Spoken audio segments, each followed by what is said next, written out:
దక్షిణ శ్రీలంక పరిసర ప్రాంతాల్లో ఉపరితల ఆవర్తనం కొనసాగుతుంది. దీని ప్రభావంతో 48 గంటల్లో నైరుతి బంగాళాఖాతంలో అల్పపీడనం ఏర్పడే అవకాశం ఉందని ఐఎండీ అంచనా వేసింది. అల్పపీడనం ఏర్పడిన 2-3 రోజుల తర్వాత వాయుగుండంగా బలపడే అవకాశం ఉందని వాతావరణ నిపుణులు తెలిపారు. మరోవైపు కొమెరియన్ నుంచి కర్ణాటక, రాయలసీమ మీదుగా తమిళనాడు మీదుగా మధ్యప్రదేశ్ వరకు ద్రోణి కొనసాగుతుంది. దీని ప్రభావంతో రాష్ట్రంలో రానున్న 3 రోజుల పాటు ఉరుములు మెరుపులతో కూడిన తేలికపాటి నుంచి ఓ మోస్తరు వర్షాలు కురిసే అవకాశం ఉంది.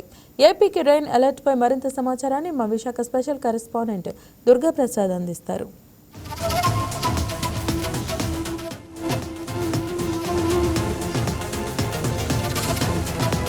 ఏపీకి రెయిన్ అలర్ట్ ఇచ్చింది రాష్ట్ర విపత్తుల శాఖ. తాజాగా రిలీజ్ చేసిన బులెటిన్ ప్రకారంగా చూస్తే బంగాళాఖాతంలో ఏర్పడిన ద్రోణి ప్రభావంతో రాష్ట్రంలో 3-4 రోజుల పాటు కూడా ఈ రెయిన్ అలర్ట్కి సంబంధించి రాష్ట్ర విపత్తుల శాఖ తాజాగా బులెటిన్ కూడా రిలీజ్ చేయడం జరిగింది.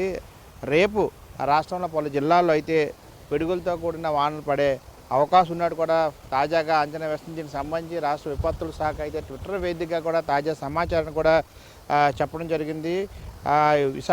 విశాఖతో పాటు మన్యం, అల్లూరి, పోలవరం, అనకాపల్లి, కోనసీమ, తూర్పుగోదావరి, పశ్చిమ గోదావరి, అదేవిధంగా ఏలూరు, కృష్ణా, ఎన్టీఆర్, గుంటూరు, బాపట్ల పరిసర ప్రాంతాల్లో వానలు పడే అవకాశం ఉన్నట్టు కూడా విపత్తు శాఖ అంచనా వేస్తుంది. దీనికి సంబంధించి పిడుగులతో కూడిన వానలు పడే సమయంలో ప్రజలు కూడా అప్రమత్తంగా ఉండాలని విపత్తుల నిర్వహణ సంస్థ అయితే హెచ్చరించింది. దీనికి సంబంధించి మరి ముఖ్యంగా రైతులు, పశు కాపులు జాగ్రత్తలు తీసుకోవాలని కూడా సూచించింది. అదేవిధంగా పంట పొలాల్లో, బహిరంగ ప్రదేశాల్లో, అదేవిధంగా చెట్ల కింద, కరెంటు పోల్స్ కింద కూడా ఉండొద్దని కూడా తాజాగా హెచ్చరించింది. అయితే వర్షం పడుతున్న సమయంలో సురక్షిత ప్రాంతాల్లోనే ఉండాలని కూడా తలదాచుకొని కూడా స్పష్టం చేసింది. బంగాళాఖాతంలో ఏర్పడిన ఈ ద్రోణి ప్రభావం, అదేవిధంగా ద్రోణి ఆవర్తన ప్రభావాలతో రాబోయే 48 గంటల్లో అది అల్పపీడనం ఏర్పడే అవకాశం ఉందని ఎస్డిఎంఏ తెలిపింది. దీనివల్ల ఏపీలో గురువారం వరకు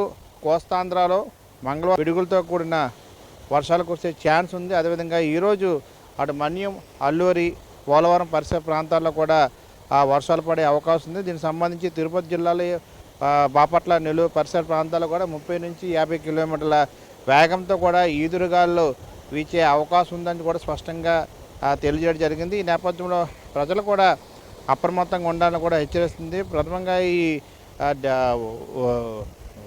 వాతావరణం కూడా డిఫరెంట్గా ఉందని మనం చూడవచ్చు.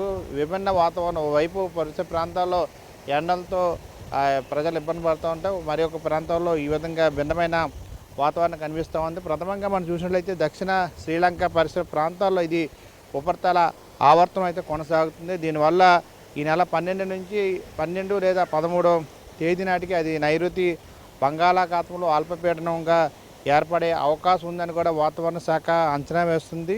ఈ అల్పపీడనం ఏర్పడిన తర్వాత 2-3 రోజుల తర్వాత కూడా వాయుగుండంగా బలపడే అవకాశం ఉంది. ప్రథమంగా ద్రోణి ఏర్పడిన తర్వాత అల్పపీడనం తర్వాత వాయుగుండంగా కూడా మారే అవకాశం ఉన్నట్టు కూడా వాతావరణ శాఖ అంచనా వేస్తుంది. అయితే ఈ అల్పపీడనం ఏర్పడిన తర్వాతే పూర్తిగా స్పష్టమైన దీనిపై పూర్తి స్థాయిలో స్పష్టత వచ్చే అవకాశం ఉంది. కాబట్టి మరోవైపు కొమరియన్ నుంచి కర్ణాటక, రాయలసీమ మీదుగా కూడా తమిళనాడు మీదుగా కూడా అది మధ్యప్రదేశ్ వరకు కూడా ఒక ద్రోణి కొనసాగుతుంది. దీని ప్రభావంతో కూడా రానున్న 3 రోజుల పాటు కూడా ప్రథమంగా ఏపీలో పలు జిల్లాల్లో ఉరుములతో కూడిన తేలికపాటి నుంచి మోస్తారు చిరుజల్లు పడే అవకాశం ఉంది.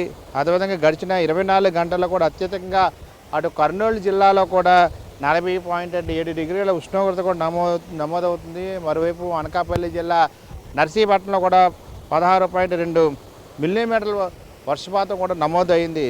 అయితే దీని ప్రభావం కూడా పూర్తిగా మనం చూసినట్లయితే రానున్న 3 రోజుల పాటు కూడా ఈ వాతావరణం నెలకొనే అవకాశం ఉంది. ప్రథమంగా శ్రీలంక ఆ ప్రాంతంలో ఈ ద్రోణి ఏర్పడే అవకాశం ఉంది. కానీ దాని ప్రభావం పూర్తి స్థాయిలో బంగాళాఖాతం మొత్తం కూడా దీని ప్రభావం ఉండే అవకాశం ఉంది. ప్రథమంగా ఉత్తరాంధ్ర ప్రాంతం అల్లూరి సీతారామ జిల్లాతో పాటు విశాఖపట్నం, అనకాపల్లి, యలమంచిలి, నర్సీపట్నం ప్రాంతంలో ఎక్కువగా దీని ప్రభావం ఉండే అవకాశం ఉంది. మరోవైపు ఇప్పటికే తాజాగా విపత్తుల శాఖ దీనికి సంబంధించి ట్విట్టర్ వేదికగా కూడా ప్రజల్ని అలర్ట్ చేసే దిశగా ఒక సమాచారం కూడా ఇచ్చింది. ప్రథమంగా రైతులు కూడా ఈ అకాల వర్షాల వల్ల ఇబ్బందులు పడే అవకాశం ఉంది. ప్రథమంగా పంట పొలాల్లో పనిచేసే రైతులు ఆ పాడి పశువులు కాచుకొని రైతు చాలా జాగ్రత్తగా ఉండాలని సూచించింది. మరోవైపు ఈ అకాల వర్షాల వల్ల రైతులు కూడా తీవ్రంగా నష్టపోయే అవకాశం ఉంది. మరోవైపు ప్రజలు కూడా అప్రమత్తంగా ఉండాలని సూచిస్తుంది. ఉరుములతో కూడిన మెరుపులతో కూడిన వర్షాలు పడే అవకాశం ఉంది. మరోవైపు రాయలసీమ ప్రాంతంలో కూడా మోస్తారు వర్షాలు పడే అవకాశం ఉందని చెప్పేసి కూడా తాజాగా